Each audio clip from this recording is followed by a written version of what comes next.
More Newcastle players, more Spurs, more Chelsea. This is my Game Week 4 wildcard draft. Welcome to the Gianni show. Hope you guys are well. Guys, it is very good practice to look at your team and think about how many players you might want to hold, how many you want to sell. And if that sale number is 5, 6, 7, then maybe you consider wildcarding. So many will be waiting for the international break next week. Others will be looking at Game Week 7, 8, and others will be looking way further ahead and perhaps won't even have a plan when to wildcard, and that's absolutely fine. I think it has to be flexible, it has to be team dependent, and it's based on injuries, suspensions, or simply tons of players you want that you can't have. So look at your team and think about that number. Let's have a look at my team and see if I should be wildcarding and put together a draft wildcard team for those that want inspiration from it. This also helps for key targets you might want to identify in terms of your transfers moving forward, even if wildcard is completely off the radar for you. So if I look at my team, roughly, before going into detail, I look at the goalkeepers and think if I was wildcarding, I'd probably change one, if not both of them. The defenders, I'd be probably keeping a Stupinan, although the fixtures aren't great. Chilwell would stay. Kabore and Gvardiol, I think, would stay. But I'd probably want a Newcastle defender in there, Trippier. The midfield would have the most changes, for sure. Like, I'd probably go Sterling short term. I'd definitely want Maddison, although he'll be my transfer in, I think, this week. I'd want Mbomo in this team. Lighter on Man United and Arsenal midfield. Maybe Saka's the only one that stays. And then the front line, I don't think I'd be changing much. So I'm not sure there'd be enough in terms of changes for me. But let's have a look. And before we do, let's have a look at the fixture ticker. Because when you're buying players, when you're looking at transfers, when you're wildcarding especially, that fixture ticker is also important. I've got this off the Scout members area. Do check out Scout. I've gone up to Game Week 11. You could go further than that, couldn't you? You could go further. But if you went further than that, you think, oh, I'm going to be making loads of transfers anyway. Why would I need to bother? Because let's say I go up to 12, next 12 weeks. That's 12 players you'd be changing by the time you get to that 13th week. And that's with just freeze. So I'm going to go to the next 8 weeks. So up to Game Week 11. And right at the top of the ticker, Liverpool, Luton, non-event. Spurs, Chelsea, Villa are high. Newcastle are high. And much further down, and again, we've got double and triple Arsenal and Man United right towards the bottom there. Man City sort of mid-rank, but definitely worth noting as things are starting to shift. So let's have a look at what my wildcard team would actually look like. But before we do, shout out to today's sponsor, Sorare. Many of you will know a little bit about Sorare and maybe have thought about playing the game. Now, spoiler alert, this is the first time I have played the game and I'm excited to play because it's a fantasy game that's a little bit more complex than FPL, and the scoring system alone suggests that. Like, it's a bit like the bonus point system in FPL. So the BPS is what, 32, 34 metrics? Well, the scoring system in Sorare is just under 50 metrics, but it's all those underlying stats like the BPS. So recoveries, interceptions, blocks, pass completion, of course, goals and assists matter. But you pick your players slightly differently in Sorare. DMs, for example, defensive midfielders and centre-backs can score really, really well.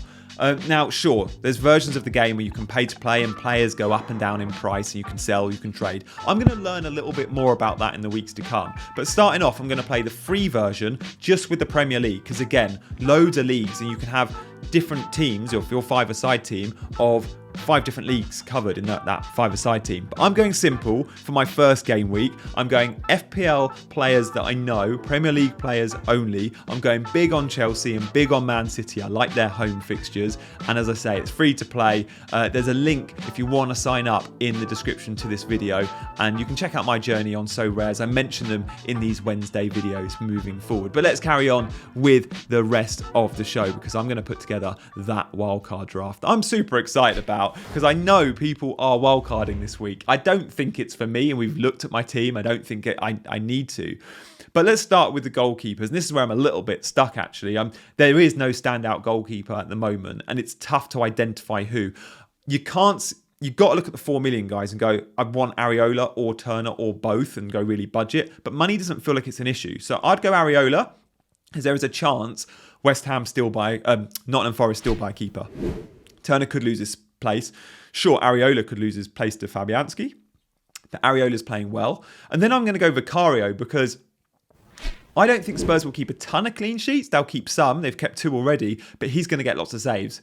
But I think he'll get a lot of shots from distance and therefore low XG saves that are easy save points. So let's see how that one goes. As I say, I'm not set on the goalkeepers. The rest of the team I like. So defenders. We don't need to talk about Estupiñán. Well, maybe we do because Brighton's fixtures turn, but I think he'd actually be my sub 1 Estupiñán a lot of the time. Chilwell is in there. He's playing left wing. We love that. But this is where it gets interesting. I'll be buying Kieran Trippier because Newcastle's fixture run is about to turn. Now, European football scares me a little bit with Trips. I don't think he'll be rotated yet. It's more just Newcastle's performance. Will it dip off the back of those Champions League away days especially? But we know from last season Trippier is an elite FPL asset. So he is in that team. I think the 4 million defenders, still Kabore is the standout. And then Gvardiol. I do think Man City defence is being overlooked. You could argue Aston Villa defence too. So maybe instead of a Estupiñán, I'd go for an Aston Villa defender, like a Matty Cash, for example. But Gvardiol, I've gone with in this team. And look, money's not an issue with this team. I've got 2.1 million in the bank from the draft I'm about to show you. So if I wanted to stretch up to Trent, if he starts keeping clean sheets, that'd be very easy. Estupiñán to Trent, whatever. So Man City defence covered, Chelsea, Newcastle. They'd be my 3 starters, and then Estupiñán a lot of the time I think would be sub 1 with a heavy heart because the goal threat is always there with Estupiñán. I don't like the idea of benching him, but some of those fixtures, they are tough. It would still be a back 3 most weeks. And guys, it's going to be a midfield 5. And it's the midfield positions which get really, really tricky.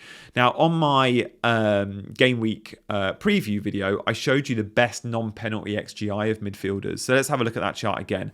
In the first 3 game weeks, the top of the charts for non-penalty XGI, Bruno. Now, he actually has scored a penalty as well. So his numbers are even better than this. But non-penalty, expected goal involvement, goals and assists combined, expected he is top. Maddison second, Saka third, Matoma and Bomo and Bowen. They were my top 6. And popular assets, Rashford and Martinelli and Odegaard, were fairly low, right? Much lower.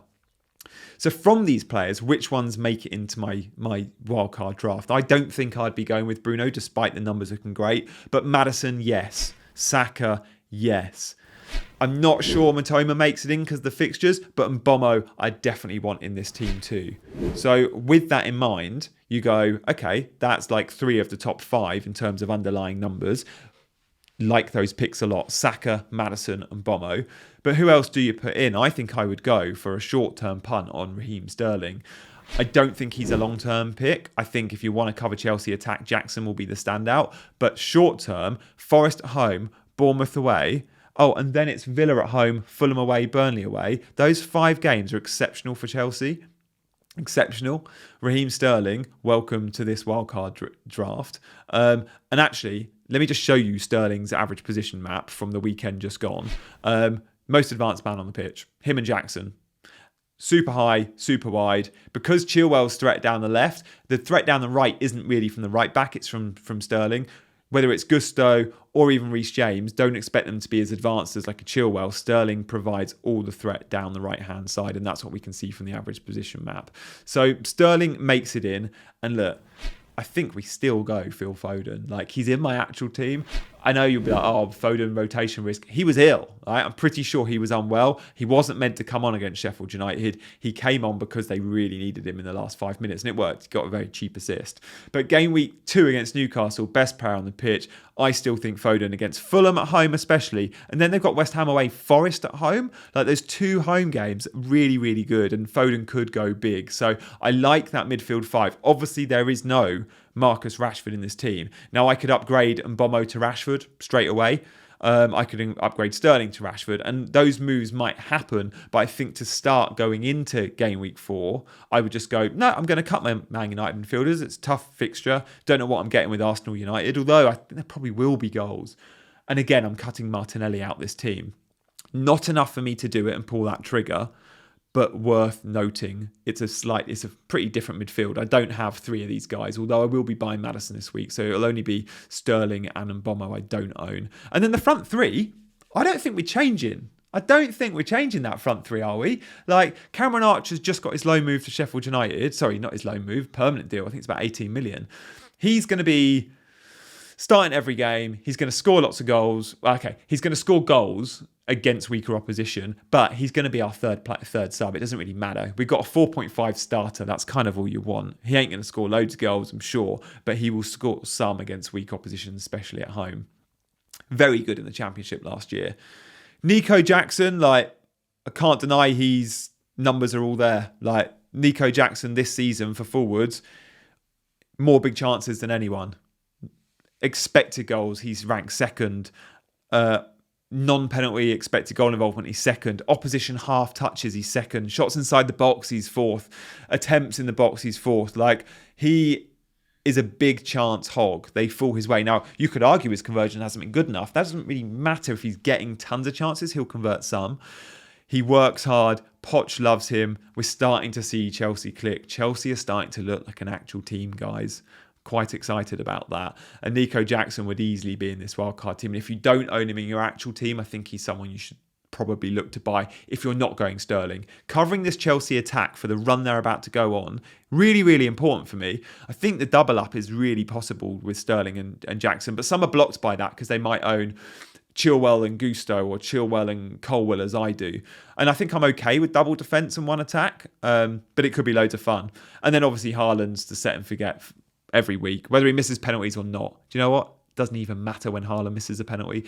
If is EO as it was for my rank of 190%, I don't really lose points when Haaland blanks, which is a bit of a shame. I do wonder if this season at times there will be dips in Haaland form or a Haaland injury or something that makes captaincy a discussion again. But at the moment, this wildcard team isn't set for give me lots of alternative captains because of Haaland. Yet in the past, we've always had 2 or 3 premium players because we know we want to move the armband around. And Kane was in the game and Salah was really efficient and consistent.